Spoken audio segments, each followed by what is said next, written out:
안녕하십니까?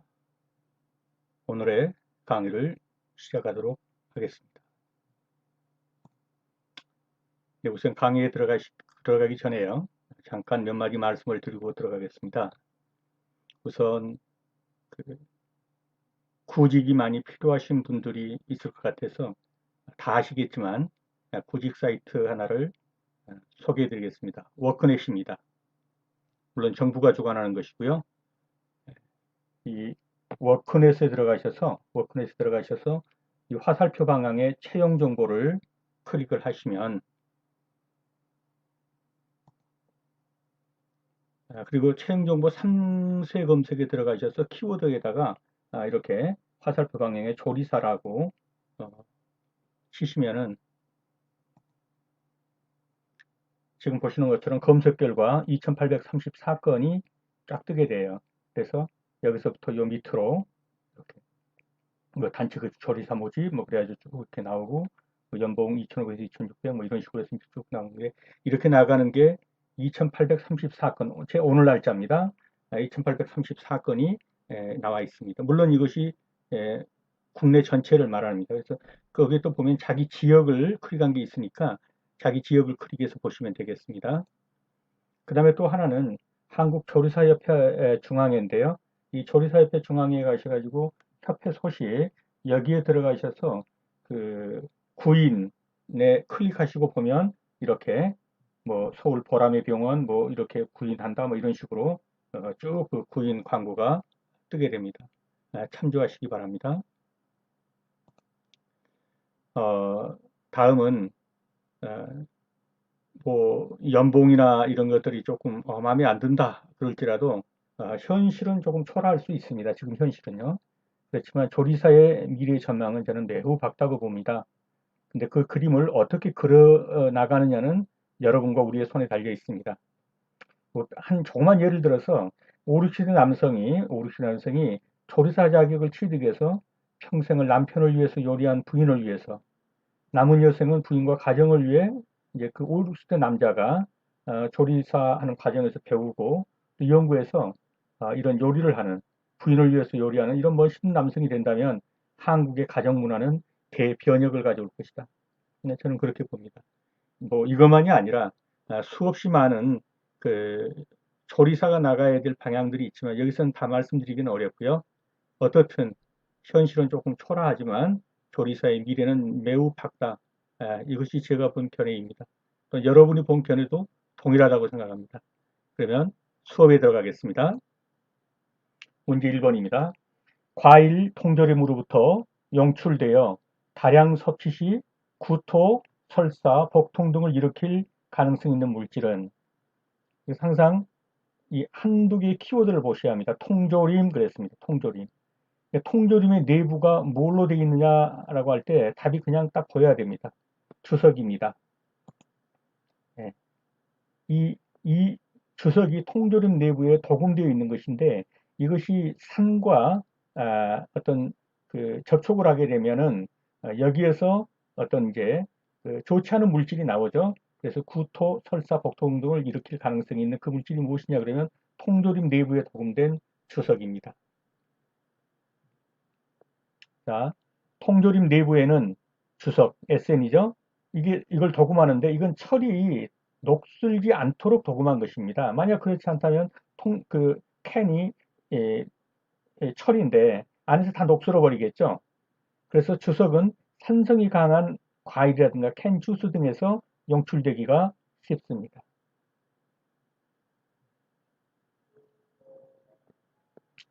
2번입니다.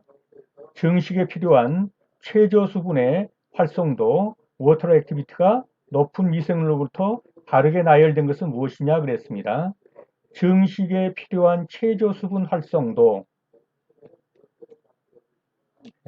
잠깐 중단했다 하겠습니다. 네, 죄송합니다. 저희 아파트에 알림 공지를 하고 있어서요. 아, 기왕에 신 김에 약간의 부연 설명을 드릴게요. 조리사 시험은 고도의 그런 그 실력을 요구하는 시험이 아닙니다. 이 시험은 어떤 시험이냐면 잘 아시겠지만 문제 은행식입니다. 문제 은행식이란 건 뭐냐면 한 파트에서 몇 개의 문제를 내놓고 컴퓨터가 돌려가면서 그 문제를 내요. 그러니까 쉽게 말하면 동일한 문제가 계속 나온다는 거예요. 동일한 문제가. 지문 하나 안 틀리고. 다만 문제는 몇 개 유형에서 왔다 갔다 하겠죠. 그렇기 때문에 그 말은 무슨 말입니까? 문제 형식은 문제에서 정답을 탁탁 눈에 익혀두셔야 돼요.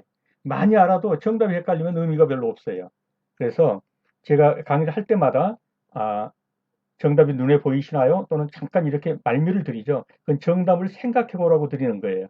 그런 다음에 정답을 탁 찍을 때 주위에서 그냥 탁 눈에 들어오시면 돼요. 그 몇 번 되면 뭐 솔직하게 얘기하면 뜻은 잘 몰라도 정답은 알아요. 그리고 이 시험은 그러면 합격해요. 이거보다 훨씬 더 난이도가 높은 시험도요. 실제로 그렇습니다. 뜻 잘 모르고도 상당한 시험들이 합격한 분들이 많아요. 답을 알기 때문이에요. 자, 들어가겠습니다. 증식에 필요한 최저 수분 함량도 워터 액티비티가 높은 미생물로부터 바르게 나열된 것은 답을 탁 눈도장 찍어두시고 이미 아실 겁니다. 1번입니다. 세균, 효모, 곰팡이 순으로 세균이 수분 활성도가 가장 높은 걸 요구하고 그 다음이 효모, 그 다음이 곰팡이입니다. 쉽게 말하면 곰팡이는 수분이 별로 없는 곳에서도 산다는 얘기예요. 세균은 수분이 별로 없으면 잘 못 살아요. 그래서 수분의 의존도가 가장 높은 거 그러면 세균, 호모, 곰팡이 이렇게도 되고요. 어떻든 예, 순서는 세균, 효모, 곰팡이다. 자 보십시오. 수분 활성도 워터 액티비티가 가장 높은 거 0.90에서 0.95 세균입니다. 0.89에서 0.90 효모입니다. 곰팡이 0.65에서 0.80 곰팡이입니다. 예, 수분 활성도가 이 정도에서 곰팡이는 4입니다. 수분 활성도 그러면 아시죠? 워터 액티비티 P0분의 P예요. 이 P0는 뭡니까? 수증기압이에요. 이 P는요. 해당 음식물이라든가 그 해당 식품의 수증기압이에요. 그러니까 같은 온도의 조건에서 순수한 물의 수증기압에 대한 해당 식품의 수증기압입니다. 그럴 때 그 수증기압이 0.90에서 0.95가 돼야 세균이 산다는 얘기예요. 그보다 밑에서는 효모가 살고 그보다 더 건조해도 곰팡이는 삽니다. 네, 넘어가겠습니다. 곰팡이의 도구로서 간장의 장애를 일으키는 것은 그냥 답이 보여야 돼요. 답은 무엇입니까? 간장장애. 간장, 제일 아프도 아픈 줄을 모르는 것이 간이라고 그러죠. 간.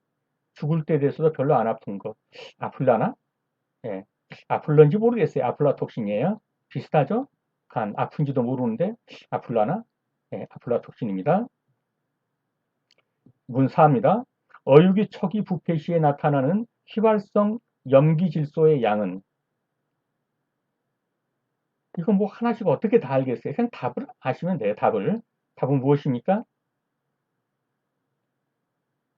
척이 부패래요. 여기서 이게 척이 부패. 어육의 척이 부패. 휘발성 염기질소. 휘발성 염기질소가 그냥 쉽게 생각하면 뭐냐면 그 썩은 냄새 같은 거라고 보시면 돼요. 예, 그 양이 어떻게 되겠냐 하는 거예요. 답은 30에서 40mg 퍼입니다. 즉 100g 중에 30에서 40mg이 휘발성 염기질소가 들어있으면 이게 부패한 정도거든요. 이건 초기 부패라고 보자. 50mg 이상면, 50mg 퍼 이상이면 이거는 초기 부패가 아니라 완전 부패된 것이라고 보자 이것이에요. 그러면 이거는 싱싱하네, 생물 싱싱하구나 그러려면요 10 내지 20mg 퍼. 예. 그래서 초기 부패는 30에서 40mg 퍼, 완전 부패는 50mg 퍼. 이렇게 된다. 그렇게 아시면 되겠습니다.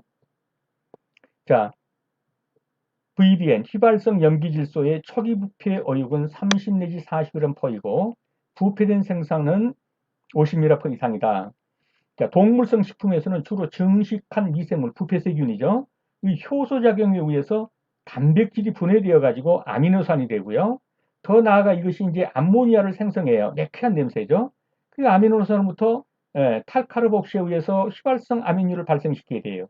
이들 암모니아 질소와 트리메탈아민 등의 휘발성 아민들을 휘발성 염기 질소라고 합니다. 이거 어떻게 다 아시겠어요? 그냥 그런 것도 하는 거죠.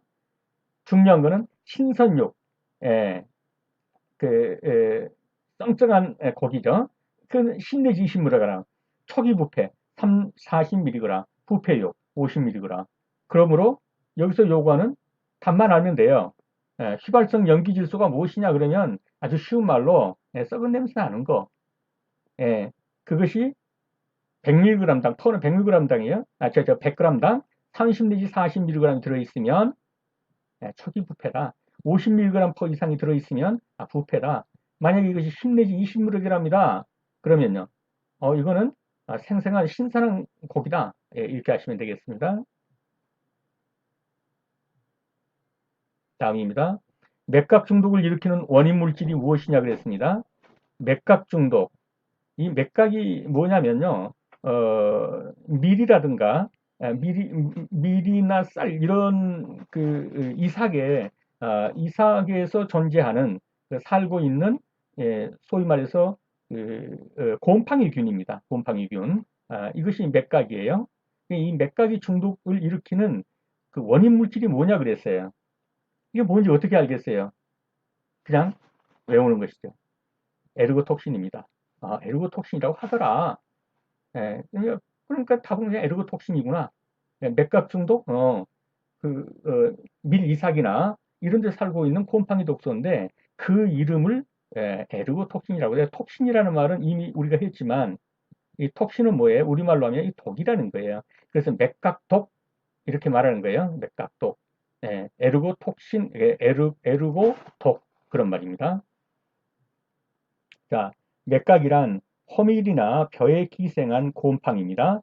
그 일종의 균핵 건조물로서 이 안에는 뭐가 들어있냐면 에르고톡신이 들어있다는 거예요. 에르고라는 독성이 들어있다 이 말입니다. 예, 다음입니다. 산업장, 소각장 등에서 발생하는 발암성 환경물질은 무엇이냐? 산업장이나 소각장, 여기서 태우는 어떤 연기에 의한 발암물질, 그러면 뭡니까? 답은 다이옥신입니다. 산업장, 소각장, 발암성 환경오염 물질 그러면 다이옥신이구나. 이건 뭐 신문지상에도 아주 많이 나오죠. 산업장이나 소각장 등에서 다이옥신이 방출됩니다. 소각장 들어온다면 뭐온 주민들이 나가서 뭐 피켓 들고 데모하고 달리죠. 우리들 암 걸리라고 말이죠. 다이옥신 이러고요. 자, 다이옥신, 석탄이나 석유를 쓰는 발전소, 쓰레기 소각장, 염색의 표백 공장 또는 자동차, 도시가스, 염소 등의 세정수 이런 데서 검출된다는 거예요. 다이옥신은 어떤 것을 가져오냐? 피부를 손상시키고요. 호지킨 림프종이라는 걸 가져오고 연육 조직의 암, 백혈병, 간암 이런 등을 가져온다는 거예요. 이 혈액암, 간암, 연육 조직암 이게 그 다이옥신입니다. 7번입니다. 식품에 존재하는 유기물질을 고온으로 가열할 때 단백질이나 지방이 분해돼 생기는 유해물질이 무엇이냐 그랬습니다.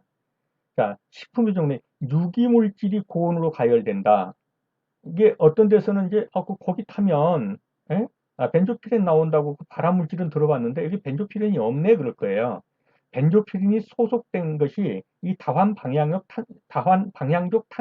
탄화수소예요. 이 벤조피렌도 이 중에 하나예요. 그 벤조핀이 만약에 다른 여러 개가 있는데 이걸 다 통칭해서 다환 방향족 탄화수소라고 그래요. 다환이라는 건 이 고리가 벤조라는 거기에 그 연결된 고리가 많아요. 그 방향족은 뭐 어떤 그 향을 좀 낸다는 이런 의미인데요. 어떻든 다환 방향족 탄화수소 하면 유기물질을 고온으로 가열할 때 단백질이나 지방이 분해되어 생기는 유해물질. 만약에 다환방향 탄화수소라고 안 나오고 이런 게 벤조피렌 이렇게 나오면 벤조피렌 고르셔야 돼요. 여기서는 그게 안 나왔죠? 그게 속하는 바로 요거 고르시면 돼요. 다환방향족 탄화수소. 유기물질 고온으로, 즉 고기 탈 때 이런 데 나오는 것이 이거라고 그러더라. 이 정도입니다. 자, 보겠습니다. 다환방향족 탄화수소. 화석연료나 유기물질이 불완전 연소할 때 발생한다. 탄 고기, 훈제 음식, 이런 데서 또 존재하는 겁니다. 벤젠 고리가 여러 개 연결됐다. 그래서 이게 다 환이라고 그래요. 환이, 이 고리가 여러 개 환이죠. 방향족을 다환 방향족, 탄화수소로 하는데 이게 발암물질로 잘 알려진 벤조피론도 여기에 속한다는 거예요. 석유나 석탄 등에 포함되어 있으며 유기물질이 탈 때에도 나와요. 구운 고기, 예, 고기 구울 때. 그래서 굽거나 훈지한 고기도 들어있는 것, 그게 무엇이냐? 예, 벤조피렌이라고 할 수 있고요. 다환 방향족 탄화수소라고 한다. 8번입니다. 염기성 균으로 열과 소독약에 저항성이 강한 아포를 생산하는 독소형 식중독은 무엇이냐 그랬어요. 여기서 몇 가지 키워드만 보시면 돼요. 현기성균, 이거 나오면 항상 따라오는 게 있죠. 이 현기성균이 뭐예요? 이 산소를 싫어하는 균이에요. 혐오한다는 거예요. 그 다음에 열과 소독약의 저항성이 강한 압부를 생산하는데 여기서 또 뭐랬어요? 독소형 식중독 그랬어요. 이 두 가지만 봐도 뭘 말한다는 건 그냥 아시겠죠?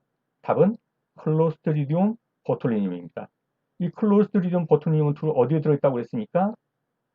예, 통조림. 그래서 제가 전에 그렇게 말씀드렸죠? 클로즈. 그러면 이게 무슨 뜻이에요? 뭐 폐쇄되다 뭐 이런 말이죠. 근데 여기서는 뭐예요? 클로스트 리디움 뭐 보툴리늄 뭐 이렇게 된단 말이에요. 좀 비슷하잖아요. 예, 클로스, 밀폐. 예, 이렇게라도 좀 알아두시라고 그랬죠. 그래서 현기성, 이 밀폐되어 있으니까 산소 안 들어갈 때 현기성균이 살겠죠. 예, 현기성균으로 열과 소독약에 강한 저항성이 강한 아포를 생산한다. 예, 아포는 이 종자균이에요, 종균. 예, 그 독소형 식중독은 무엇이냐 그랬어요. 자, 이제 조금 더 나가서 한번 보시죠.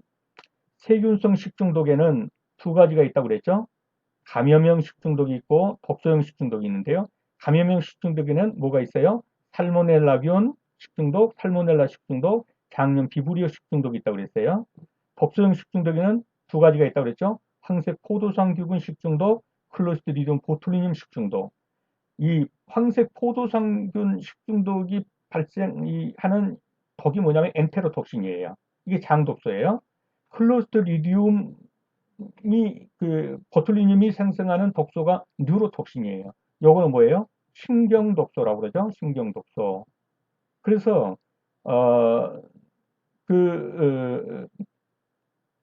잠복 기간이 가장 짧은 거 그러면 황색 포도성 식중독. 요거는 독소가 들어가서 바로 장독소니까 엔테로톡신이죠.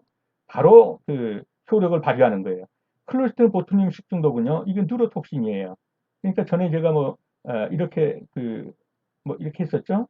여기까지 들어와 가지고 이게 뉴로니까 이게 신경 독소가 되려면 이 머리까지 올라가서 다시 신경에 저해를 줘서 이렇게 내려온다. 그래서 아마도 그래서 시간이 오래 걸린 것 같다. 그래서 결국 뭐예요? 이 보툴리늄 식중독은 뭡니까? 잠복기가 가장 길다.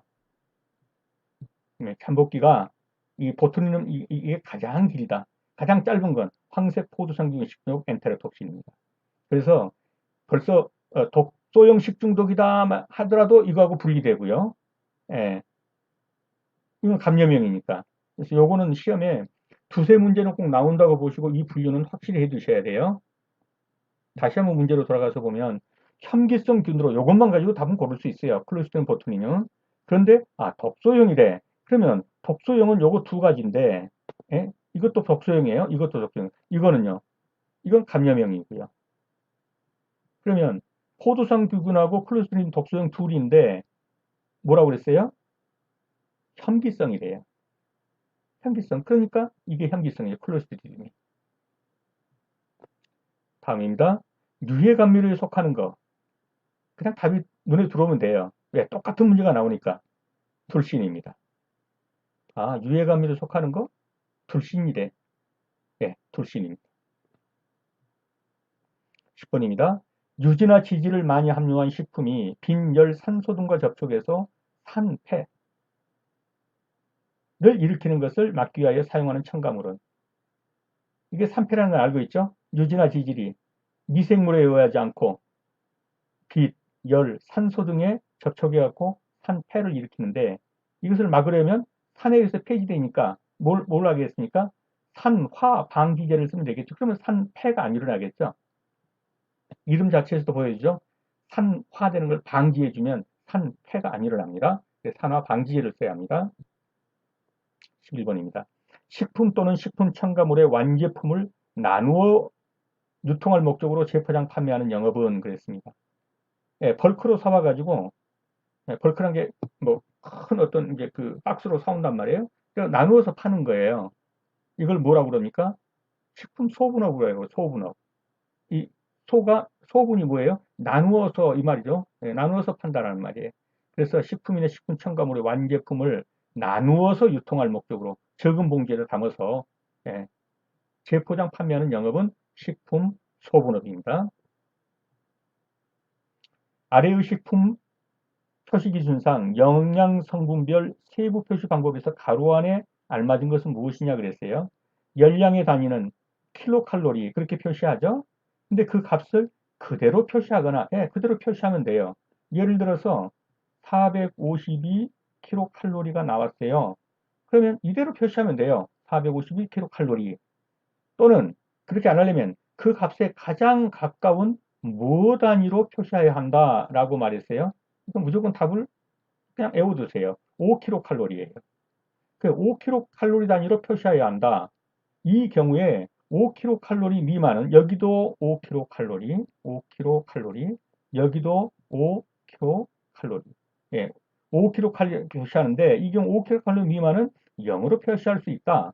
그러니까 뭐 452kcal다 이렇게 열량에서 나왔다 그러면 이대로 452kcal입니다. 세도 되고 452kcal에서 가장 가까운 5가 몇이겠어요?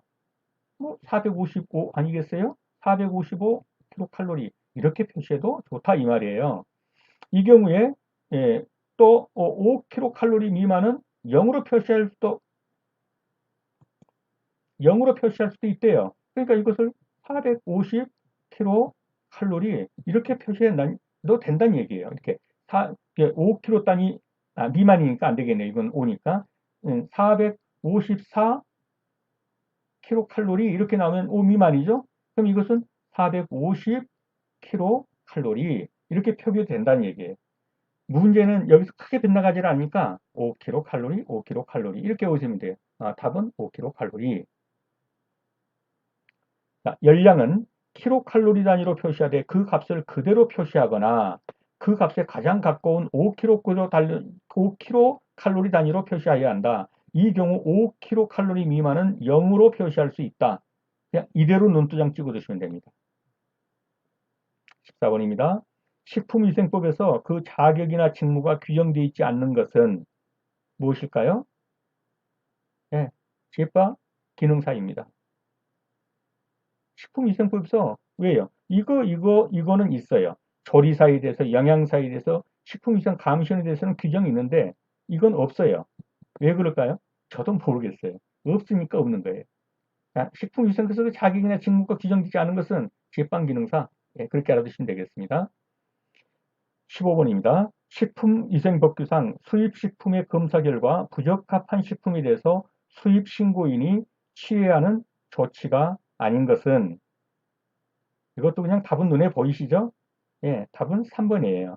관할 보건소에서 재검사하시는 보건소에서 수입식품의 결과가 합격이냐 불합격이냐 이런 거 하는 업무도 아니고 할 수 있는 아마 그런 시설이나 이런 것도 안 돼 있을 거예요.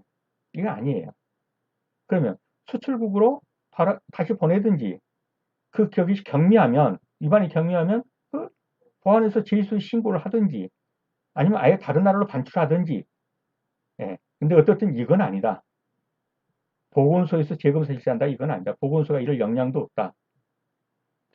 16번입니다. 어류의 혈압육에 대한 설명으로 틀린 것은 그랬어요. 혈압육 그랬습니다. 이게 붉은 살이에요. 혈압육이 뭐냐 그러면 붉은 살입니다. 쉽게 말해서 정어리, 고등어, 꽁치 등의 육질에 많다. 맞습니다. 비타민 B군의 함량이 높다. 예, 맞습니다. A, B가 다 많습니다. 헤모글로빈과 미오글로빈의 함량이 높다. 맞습니다. 이게 혈색소입니다. 미오글로빈. 이 헤모글로빈도 그 혈액을 운반하는 것이죠. 예, 그러니까 이게 붉은색이에요. 운동이 활발한 생선은 함량이 낮다. 이거 틀렸습니다. 운동이 활발할수록 산소의 공급량이 많아져서 피가 많이 들어가죠. 그래가지고 붉어요.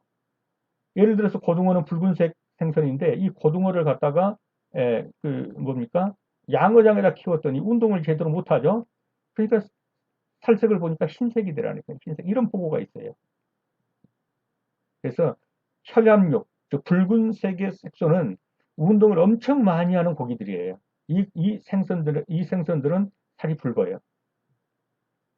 보십시오. 혈압육입니다. 혈압육. 혈압육은 암벽석의 살 부분을 말하는데 붉은색이에요. 비타민 A, B 등이 많이 들어있다. 운동량이 많으면 붉고 적으면 흰살 생선이 된다. 대표적인 붉은살 생선은 참치다. 고등어 등도 그러한 생선인데 운동량이 많다. 양식 고등어는 그 흰색살 생선 같다는 보고도 있다. 운동 안 하니까. 그것은 운동량에 따라서 육혈색소인 미오글로빈의 생성이 달라지기 때문이다. 미오글로빈이 많아지는 거예요. 그래서 붉은살 생선이 된다 이 말이죠. 네, 여러분 수업하시느라 수고 많으셨습니다. 저희 채널은 조리기능사 필기시험과 실기시험을 동영상 제작으로 조리기능사가 되시라는 분들에게 약간이나마 도움을 드리고자 하며 더 나아가선 미래의 조리사 여러분들과 함께 조리사의 새로운 장르를 열어가는데 동참하려고 합니다. 여러분들과 함께 성장하는 채널이 되도록 노력하겠습니다. 여러분의 구독과 좋아요는 이 채널을 운영하는 데 큰 힘이 됩니다. 감사합니다.